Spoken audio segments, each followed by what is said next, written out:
Aquí, arriba, temos os Kahoots que xa fixemos. Aquí aparecerán os que teño agora mesmo actualmente. Teño un de vertebrados, outro de cuarto da ESO. E fixados, teño aquí uns draft que están aínda por editar.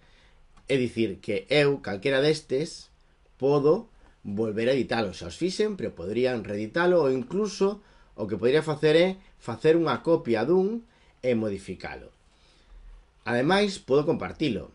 Este de vertebrados, se eu lle dou a compartir, dime a que email quere que mande esta invitación, entón lle chegaría a invitación e esta persona podería ter este cuestionario que eu fixen asociado á súa conta. Deste xeito pode xogar con el exactamente tal como está ou modificalo ao seu antollo para os seus alumnos. Bueno, agora anulo e vamos a crear un cuestionario novo.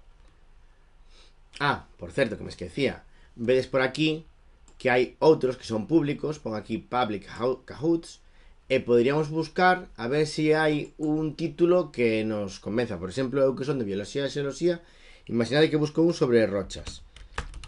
A ver se alguén fixo un en galego. Pois mira, xa hai alguén que fixo un sobre rochas. Mira de que estupendo. Vale. Moi ben, pois xa hai un Kahoot sobre rochas, de xeito que se está en público, como é o caso, podría xogar ou podría compartilo comigo mesmo.